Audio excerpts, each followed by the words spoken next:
welcome to episode 50 of Louder Than Hell. It's your host, Connor, here. With me, as always, is my co-host, Greg, and our producer, Connor. Guys, how's it going, everyone? Greg, how are you? 50, man. 50 episodes. I'm so happy. I'm so glad that we've continued to do this. We've got enough listeners that, we can say that we're doing this for people, not just for ourselves. And, it's fun. I'm really enjoying it. And I've been doing great. We've got so much to talk about. I almost wanted to call you guys over the weekend. Could we do a mini episode for how much music has come out? Yeah. I mean this is a lot of music, especially since we just have more to talk about since we do this bi-weekly now. But yeah, also it's a special holiday in America or all around the world, but it is 420. No, yeah, Hitler's birthday. Oh, Jesus. All right, Mr. Blonde-haired, blue eyes over there. What kind of school you went to? Oh my gosh. I just got a new wrinkle in my brain, dude. I didn't even know that. Yeah. Oh. Yeah, no, it's his birthday this day. But is it also Bob Marley's birthday, or is that just a myth? I don't know about that. I don't know. Someone have to look that up. Pull that up, Jamie. Who's Jamie? What up, Jamie? That's me.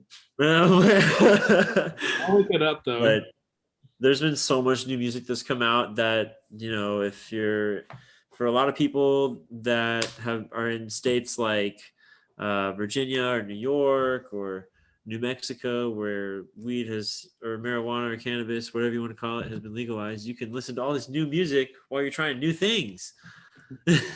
Just for the record, Bob Marley's birthday is on February 6th, 1945. February 6th. Nice. We missed it. Nice. But yeah, dude, I would want to listen to new music if I was going to be trying new things.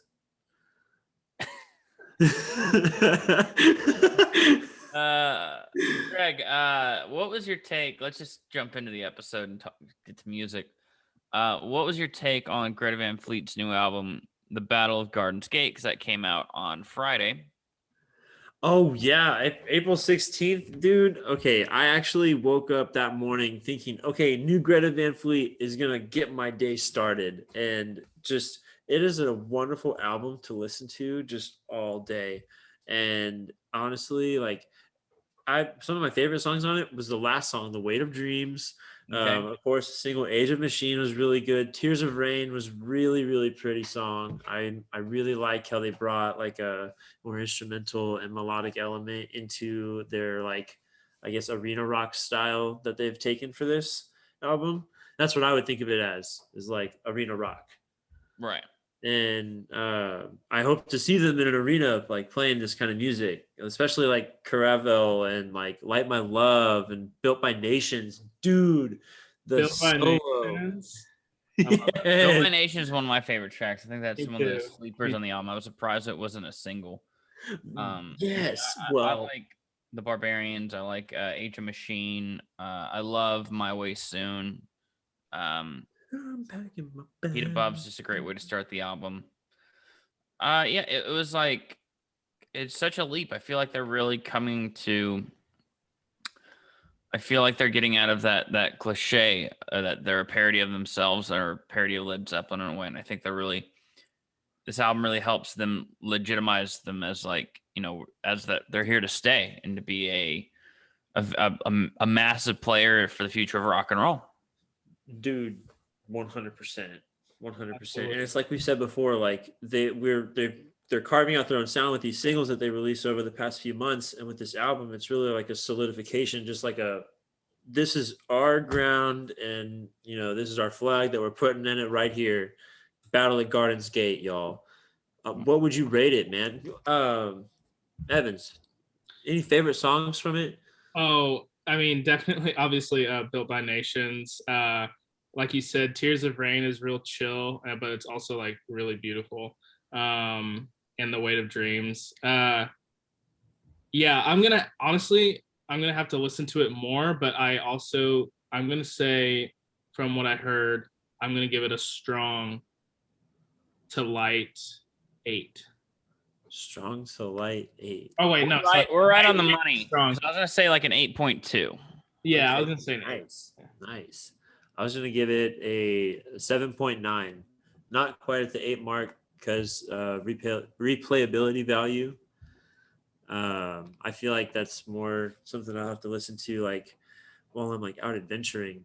You know, I'm not adventuring as much as I used to these days. But there was other new stuff that we could also rate that y'all might like ratings that I might give for later on, which you know, we could talk about other new music now if y'all wanted that, you know. Yeah, it's let's get also heavy. still Let's good. get heavy, but not too heavy. We can get even heavier later because I know you guys are want to talk about Cannibal Corpse album. But before y'all dive into that, dude, can we just talk about how I think Gojira, and we'll know this by the next episode because the album comes out very soon. Mm-hmm. The new Gojira single, "Into the Storm." Oh my god, I think we have a metal classic on our hands. Like it's such a like the singles are just they're so strong.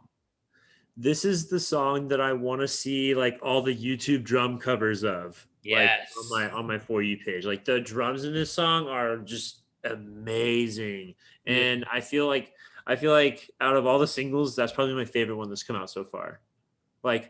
Like even better than Born for One Thing, like even better than that like amazing bass groove thing. Like Into the Storm, just a fantastic single.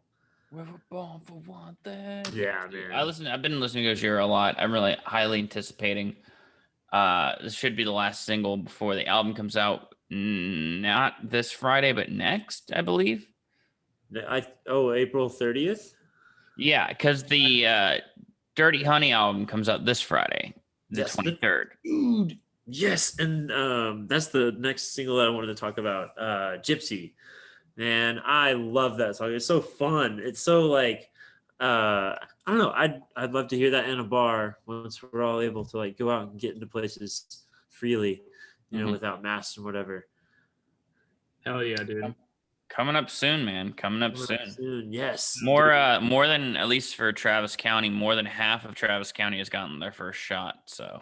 Oh, look Yeah. at dude. I don't know the stats for Harris County, but I'm fully vaccinated, so it's been 2 weeks for me. I'm feeling great. You know, I hear better.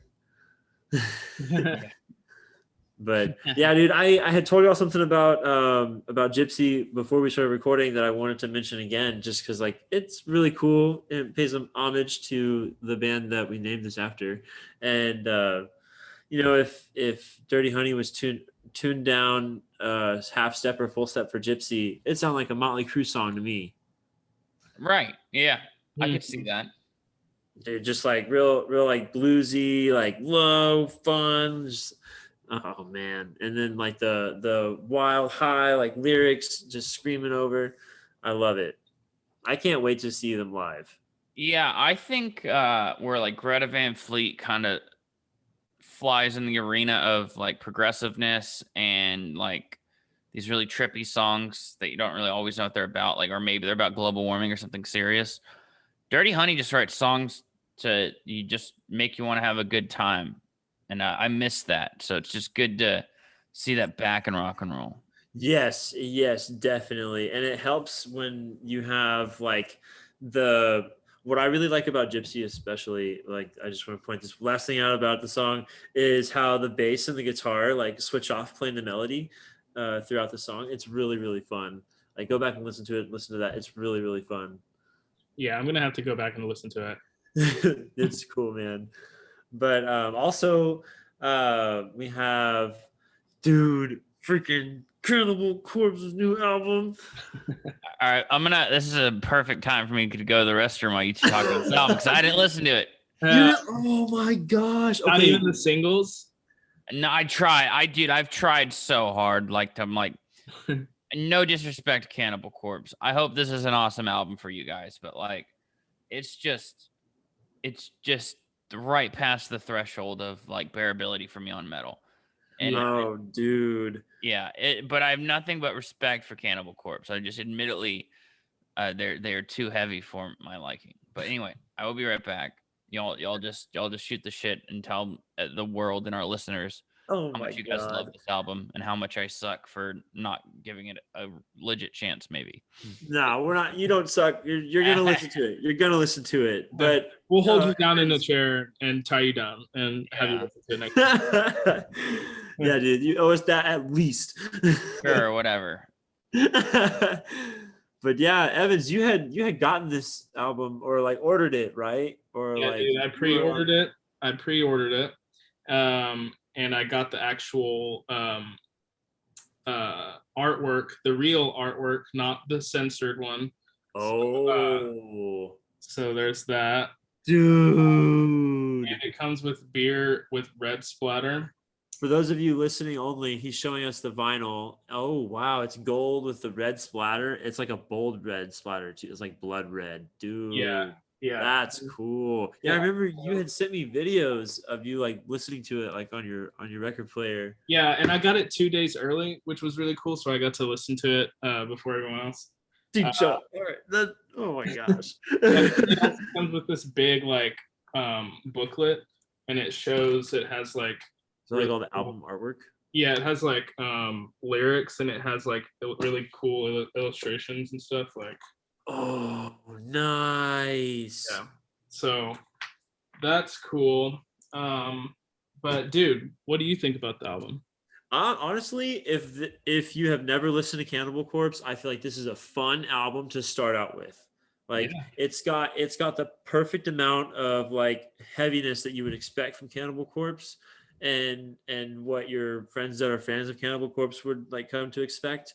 But also there are really fun riffs and breakdowns that you can like really like come to like replay a lot. Like Yeah, and you're just Necrogenic Resurrection and Ritual Annihilation and Follow the Blood. Those three, dude, I can't get enough. Oh, and Slowly Sawn too. That also really like the B side was really heavy on this album. Yeah, I was gonna say Slowly Sawn, Follow the Blood, Ritual Annihilation, Condemnation, Contagion are all my favorites. Dude, super metal track names. And even too. even Necrogenic Resurrection is really good too. They just released a music video for that. I have not watched it yet. I know that they had they just put out a music video for it. I think it was Nice. what did you show us? What is that? I was just like listening to it. I was like, all right, I can just mute myself and listen to this while you guys talk about it. I was just like, yeah, nope, 19 seconds in, not for me. I just like this image. It looks like Khaleesi from Game of Thrones' skin is just melting off. Oh my god. Dude, I downloaded it. I downloaded the local file onto my Spotify like right whenever I got it so I could listen to it in the car. Nice. But I didn't even know that they had those like moving artwork things on Spotify. Dude, yeah, Spotify does that with like a lot of singles and albums now where like it's like an animated like or like a GIF sort of for your. Yeah, it's like I think bands can opt in to do that because it's like random Motley Crue songs have it, random AC/DC songs have it. So I think it just depends on the artist and what their team does with it. Yeah. Gotcha. So overall, I think that album is. I give that album like a 9.5. Oh, that's like metal classics, like you're saying. Wow. Yeah, there's only like one song that I don't really listen to, and that's Over Torture, I think. That's funny. That's how I would describe most of Cannibal Corpse's songs. Over Torture. Nice. I would give this one like a 7.5, 7.6. Okay. Just because like I do have a hard time understanding the lyrics. I will be honest. There are some songs where I had to go back and kind of like listen to that. Like, wait a minute, did rip your throat out, rip her throat out? Wait a minute.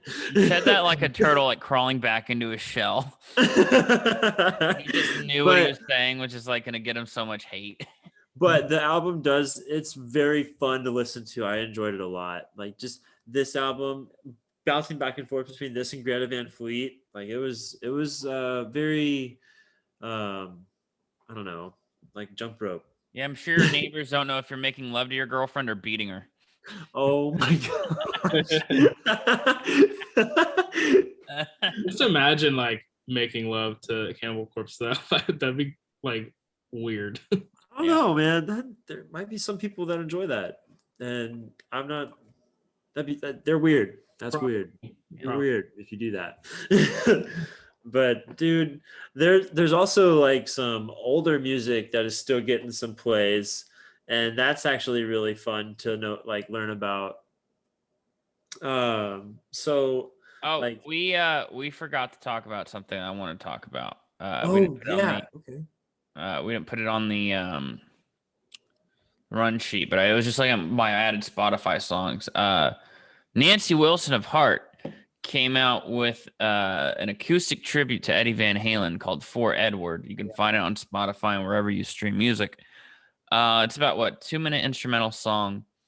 Nancy Wilson Beautiful. posted her little story about how she asked Eddie why he never played acoustic guitar, and he said, "Oh, well, because I don't own one." And so she talks about how she ended up giving him a guitar and an acoustic. And man, the song is just so beautiful. I've listened to it dozens of times. It feels like, just because it's so short. I definitely put it on repeat. I like the little Van Halen hints in there. Like you could hear like the little, like I've heard you can hear Dreams in there. You can hear a little bit of Dance the Night Away. Like not the exact riffs, but just hints of them. And look, It sounded very familiar at some points. I was like, ooh, I like the little play on the harmonics there that she would do yeah, like throughout the song. I wanted it to be longer though. yeah, Like, yeah. I mean, I that's just wanted always it to be like a instrumental It's like a medley, ooh. right? yeah. Yeah. No. Definitely. Yeah, I loved it a lot. It's a really beautiful tribute. I like that she did something original, and a lot of people are just covering Van Halen songs, which is cool. But it was a great way to show it was a great way for an artist to show how Edward inspired her without her playing his music exactly. So so that little interpretation I got from it, definitely something worth checking out. Yeah, but Greg, what did you want to talk about? Oh yeah. So dude, there are like older albums that are still getting listened to now that people are like getting out and about. They're like, oh yeah, like I guess nostalgic music is cool now. And like one of these bands that's gotten platinum certifications now is Avenged Sevenfold. Hey, Nightmare and Hail to the King are now platinum. good for them. Love to see it. Yeah, dude. So, oh my gosh. So, I'm Dude, it's been really happy. almost in 2 years. It'll be 10 years since Hail the King came out, which is wild.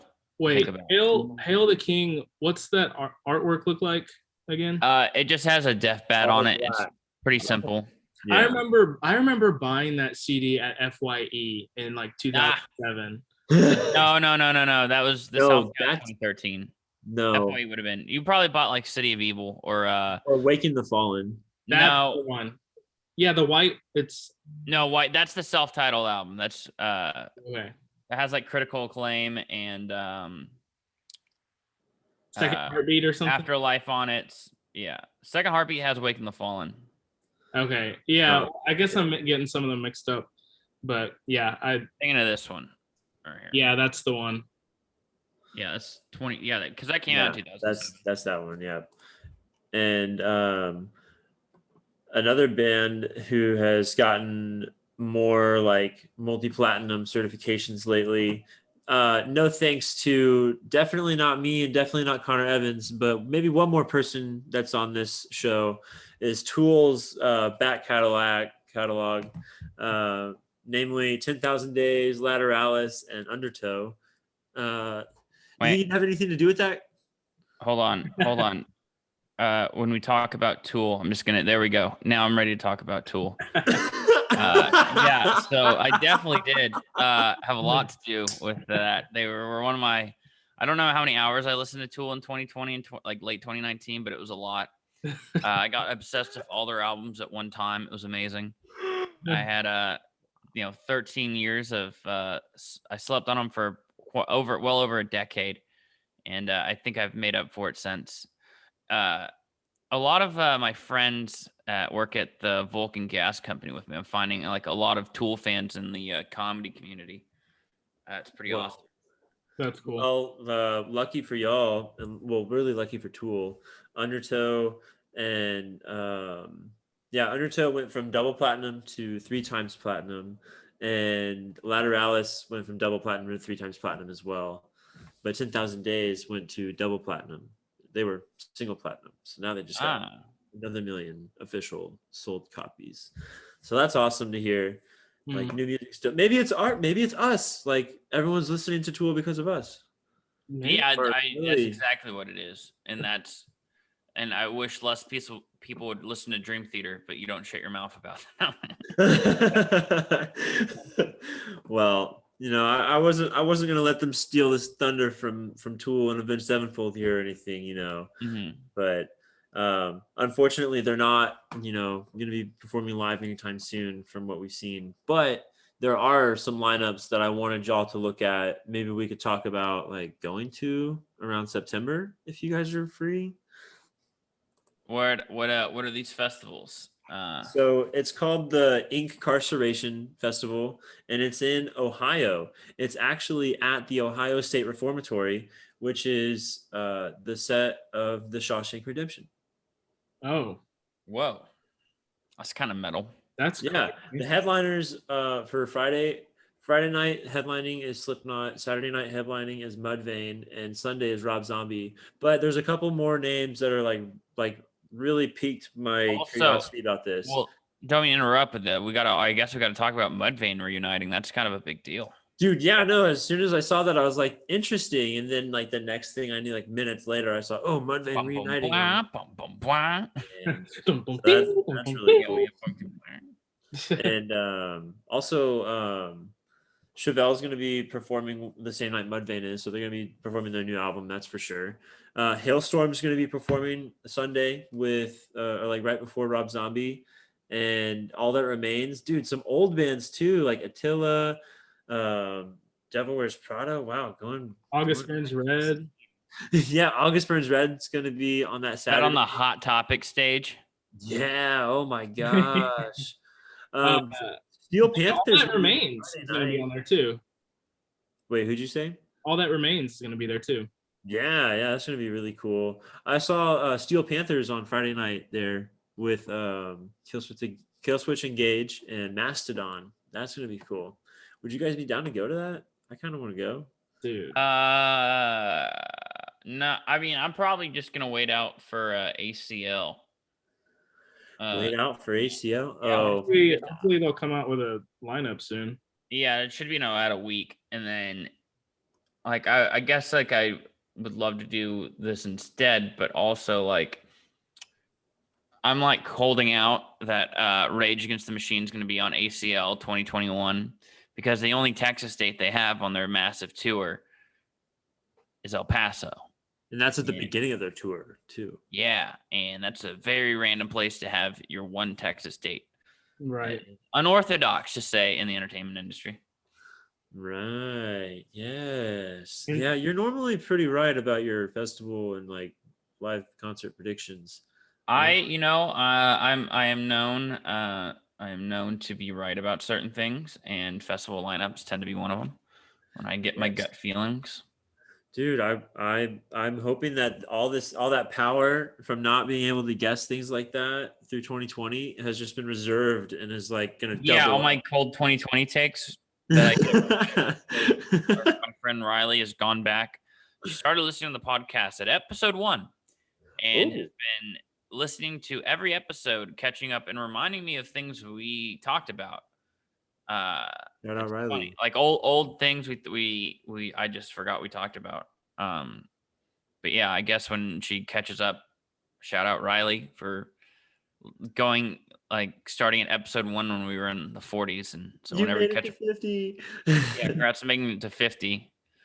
Congrats to anyone else that made it to 52 from number 1, or really from wherever you started. Yeah, exactly. Because I was explaining, I was like, well, it's all kind of current events, and if you start from the beginning, you're really going to see how we go from these hopeful, like young startup kids of like we have this big idea, and we're going to start this podcast about our favorite thing in the music industry, and it's going to be great. And then by episode 6, there is no music industry. It just exists to exist. Cease Non-existent. to exist. Yeah. But it's okay. It's still fun. Did you at least get her to like follow us on social media? You mean at Louder Than Hell _pod on Instagram? Yeah, there or on Twitter at LTH_pod or on Facebook, Louder Than Hell Podcast. There we go. Yeah. Great plugs. Yes. Yeah, And I man. told her to subscribe to our YouTube channel at Louder Than Hell. Oh, yes. And like the Podcast. videos. That'd be cool. Yeah. Man. But dude, okay. I don't know if you had read this last part that is like really, really like exciting for me at least. Pete Davidson's gonna be playing Joey Ramone on Netflix soon. Are they gonna have to? Are they gonna have to spend a lot of money using CGI to get rid of his testicle eyes so he actually looks like Joey Ramone? No, I think he's gonna have sunglasses on the whole time. Okay. Bernie style. There we go. All right. Man, but in the picture that they like have side by side of them, like he does look kind of similar to Joey Ramone, but it's gonna be like just the produced by jawline. Netflix and like what's up? I said it's just the jawline that I noticed that wasn't the same about him. Yeah, it's because they're white, dude. It's white. Yeah. Brown hair. Hey, I mean, if no one expected Machine Gun Kelly to pull off playing Tommy Lee as well as he did, so we will Dude, we'll see if Pete Davidson can do the same. did we ever talk about how long it took them with makeup to like cover up his tattoos and then put on Tommy Lee's tattoos? Hours. Yeah. Okay, like if you go to his Instagram page, I'm pretty sure he has a time lapse of them doing it, and it's at a point in the movie where Tommy Lee has a lot of his tattoos. So not only are they covering up all of his, but then they're like putting more on him. Dude, it's Yeah. crazy. But yeah, side note.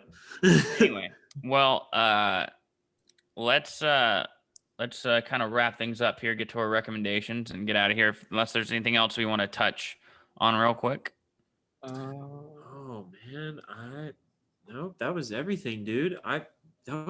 We covered a lot today, to be honest. Absolutely awesome. Well, all right, I'm gonna go first on the recommendations because I kind of rediscovered a little love for Pink Floyd. I didn't listen to him in a while, but not necessarily Pink Floyd, but Roger Waters came out with a live album in 2020 off his Us and Them tour just last year, which I missed. So, but just listening to it, he just touches so many great songs from all Pink Floyd like classic albums. He played a good chunk of the Animals album. He played stuff off Wish You Were Here, Dark Side of the Moon, The Wall, you name it. Yeah, just 10/10 recommend that album. And also I've gone back and listened to his soundtrack to his film The Wall, which is just Pink Floyd. He just redid Pink Floyd's The Wall in about 2011 was when I saw it, but he toured it for years. And to this day, it's one of the most insane productions I've ever seen. So I also recommend checking that out. If you're a Pink Floyd and or Roger Waters fan. It's just been really nice to like getting back into like I've hit that crest where like, all right, I listen to heavy music for a while. What chills me out, what mellows me out. So that is, I couldn't think of a better 420 recommendation than some Roger Waters music. Yeah, beautiful, man. That's beautiful. Evans, you got any recommendations too, dude? Yeah. So I guess at my job, I've been like trying to find like different bands and stuff like that, and I just ran across this band called Day Seeker. They're a really good post-hardcore band that like I've only just started listening to them. I ran into them on TikTok, I think, and they have a song called what's it called? I think it's called Sleepwalk. Yeah, no, Sleep Talk. It's called Sleep Talk. And it's super catchy, really heavy at times, and it's also got a little bit of like melodic tones to it. So I've been digging that a lot, and I recommend y'all just check it out. Day Seeker. What was the album called again? Let me write this down. It's their newest album. It's called Sleep Talk, and the song that I really like is called Sleep Talk. Okay, dude, perfect. Day Seeker, Sleep Talk, title track, best one. I love that. Oh man. Okay, my recommendation. I kind of gave y'all my recommendation already, like kind of early, just because like I just found it on my like Spotify for you deal. It was beautiful. This band called Dark Angel put out this album in 1986. They they don't have very many listeners, but the album is called Darkness Descends, and it's just classic 80s thrash metal, super fun to listen to. Merciless Death is one of the most fun songs on the album. Death is Oh, Certain, Life is Not is also fun. this looks Um, cool. dude, yeah, it's so fun. It's like I love this album a lot, and I really hope that everyone else will enjoy it as much as I did. Oh, also the opening track, "Darkness Descends," which is also the title track to the album, is like it just sucks you in. Like it's a really fun album. All right, I'm gonna put myself on mute and give a 5-second listen. Hold on. Yeah, I think I actually saw whenever was opening up the Cannibal Corpse booklet, I saw that one of them was wearing a Dark Angel t-shirt, actually. Oh, yeah, dude. They've only got 3 albums, and like they were short lived, late '80s to the '90s, I believe. Maybe just the mid to late '80s. Yeah, But that is definitely a shitty 80s metal like thrash metal production that I love. Like dude, not it's didn't like have much money, but got enough. Like, God, not everyone could be Metallica. But yeah, no, the album cover looks legit. Yeah, I'd it's buy one of their so shirts without fun. the logo. Yeah, man. I really hope y'all enjoy it, like with the zombie hands too, dude. yeah. But yeah, that's my recommendation for the week. That was it. Great episode. Happy 50 episodes, y'all. Yeah, dude, and happy 420. 19 Oh. till episode 69. Nice. Hey, there it is. All right. Yeah. Well, guys, it's been fun as always. Cheers to 50. This is water. Hey. I have an Water. cup. Yeah, everyone get their water so you don't get cotton mouth. But yeah. Guys, thank you for joining us this week. We'll see you in 2 weeks for episode 51. Everybody, take care. Greg, Connor, see you next time.